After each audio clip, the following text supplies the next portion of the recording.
வணக்கம்.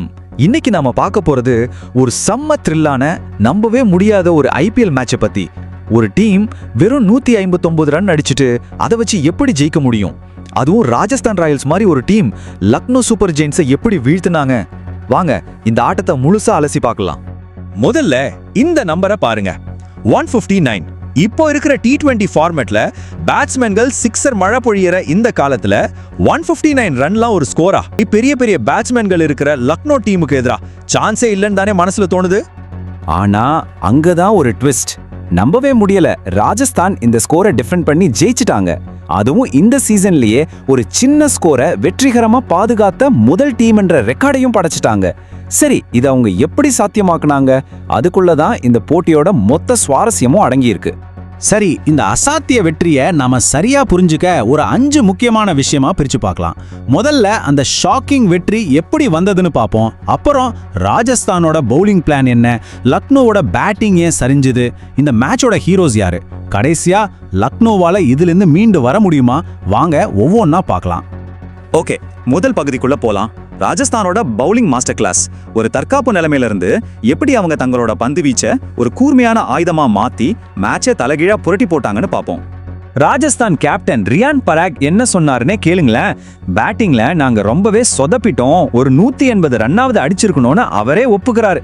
யோசிச்சு பாருங்க, கேப்டனே இவ்ளோ கம்மியான ஸ்கோர்னு ஃபீல் பண்ணும்போது எவ்வளோ பெரிய பிரஷர்ல இருந்து அவங்க ஜெயிச்சிருக்காங்கன்னு. அப்போ எப்படி ஜெயிச்சாங்க? சிம்பிள், பேட்டிங்ல விட்டதை பவுலிங்ல பிடிக்கணும். இதுதான் அவங்களோட ஒரே திட்டம். தற்காப்பு என்ற பேச்சுக்கே இடமில்ல. ஆரம்பத்துல இருந்தே அட்டாக் மட்டும்தான். பவுலர்ஸ் கையில மேட்சை முழுசா ஒப்படைச்சிட்டாங்க. மறுபடியும் கேப்டன் ரியான் பராகே சொல்றத பாருங்க. அவரோட பவுலர்ஸை, குறிப்பா ஆர்ச்சர் மற்றும் பர்கரை எவ்வளவு பாராட்டுறாருன்னு. பந்து நல்லா ஸ்விங் ஆகும்னு எங்களுக்கு தெரியும், ஆனா அவங்க 2 பேரும் போட்ட லைன் அண்ட் லென்த் வேற லெவல்னு சொல்றாரு. இதுதான் கேம் சேஞ்சிங் மூமெண்ட். அவங்களோட பவுலிங் தத்துவம் என்னன்னு தெரியுமா? பவுலர் நந்திரே பர்கர் மேட்ச் முடிஞ்சதும் சொன்னது ரொம்ப சிம்பிள். முதல்ல பிச்சை நல்லா படிச்சுக்கணும், அன்னைக்கு எந்த மாதிரி பந்தை போட்டா பேட்ஸ்மேனால அடிக்க முடியாதுன்னு கண்டுபிடிக்கணும். அதையே திரும்ப திரும்ப 120 தடவையும் போடணும். வேகத்தை மாத்தி பந்தை கிரிப் பண்ண வைக்கணும். ரொம்ப சிம்பிளா யோசிச்சு பெருசா சாதிச்சிருக்காங்க. சரி, இது ஒரு பக்கம்னா வாங்க கதையோட அடுத்த பக்கத்துக்கு போலாம். ஈஸியா ஜெயிக்க வேண்டிய மேட்சை லக்னோ எப்படி கோட்டை விட்டாங்க? கைக்கு வந்த வாய்ப்பு எப்படி கை நழுவி போச்சு? இந்த நம்பர்ஸை பாருங்களேன். 160 ரன் அடிக்கணும், ஆனா வெறும் 119க்கு ஆல் அவுட். 40 ரன் வித்தியாசத்துல படுதோல்வி. T20 கிரிக்கெட்ல 40 ரன்ன்றது ரொம்ப பெரிய மார்ஜின்.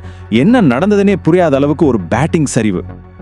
லக்னோ கேப்டன் ரிஷப் பந்தோட பேச்சில் இருக்க விரக்தியை பாருங்க. அவராலேயே என்ன சொல்றதுன்னு தெரியல, இதை எப்படி விளக்குறதுனே தெரியல. எங்க பேட்டிங் தான் எங்களை மொத்தமா கைவிட்டுருச்சுன்னு ரொம்பவே உடைஞ்சு போய் சொல்றாரு. அவர் சொல்றதுல ஒரு நியாயம் இருக்கு. பவுலர்ஸ் அவங்க வேலையை செஞ்சாலும் ஒரு பேட்டிங் யூனிட்டா நாங்க பொறுப்பு எடுத்துக்கலன்னு சொல்றாரு. பவுலர்களோட உழைப்பை வீணடிச்சிட்டோன்ற வருத்தம் அவர் பேச்சில தெளிவா தெரியுது. சரி, ஒரு டீமோட சரிவை பார்த்தோம். இப்போ இந்த வெற்றியை சாத்தியமாக்குன ஹீரோஸை பத்தி பார்க்கலாம்.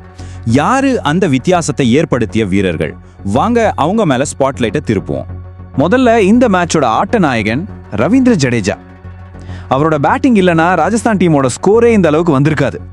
பிச்சு ரொம்ப கஷ்டமா இருந்துச்சு, பந்து நல்லா ஸ்விங் ஆச்சு. ஜடேஜாவே சொன்ன மாதிரி நான் எப்படியாவது ரொம்ப நேரம் நிக்கணும்னு நினைச்சேன்னு. அந்த பொறுமையான ஆட்டம் தான் ராஜஸ்தானுக்கு ஒரு போராடுறதுக்கான ஸ்கோரை கொடுத்துச்சு. பேட்டிங்ல ஜடேஜா ஹீரோனா, பவுலிங்ல ஒரு வில்லன் இருந்தார். அதுவும் லக்னோ பேட்ஸ்மேன்களுக்கு. அவர் வேற யாரும் இல்ல, ஜாஃப்ரா ஆர்ச்சர். லக்னோவோட மொத்த கனவையும் கழிச்சது அவர்தான். அவரோட பவுலிங் ஃபிகர்ஸை பாருங்க. 4 ஓவர், அதுல ஒரு மெய்டன், கொடுத்தது வெறும் 20 ரன், ஆனா எடுத்தது 3 முக்கியமான விக்கெட். இதுக்கு பேர் தான் உண்மையான மேட்ச் வின்னிங் பெர்ஃபார்மன்ஸ். கடைசி ஓவர்ல அவர் பண்ண மேஜிக்கை பாருங்க. முதல்ல அவரோட பவுலிங்லயே ஒத்த கையில ஒரு மிரட்டலான கேட்ச் பிடிச்சாரு. அடுத்ததா மிடில் ஸ்டம்பை தெறிக்க விட்ட ஒரு யார்க்கர் போட்டு மேட்சை முடிச்சாரு. மொத்தத்துல ராஜஸ்தானோட வெற்றியை ஸ்டைலா உறுதி செஞ்சாரு. ஓகே, இப்போ கடைசி பகுதிக்கு வந்துட்டோம். லக்னோ சூப்பர் ஜெயின்ஸோட எதிர்காலம் என்ன? இந்த அதிர்ச்சி தோல்வியிலிருந்து அவங்களால மீண்டு வர முடியுமா? அவங்களுக்கான அடுத்த பாதை என்ன? நான் உங்ககிட்ட ஒரு கேள்வி கேட்கிறேன்.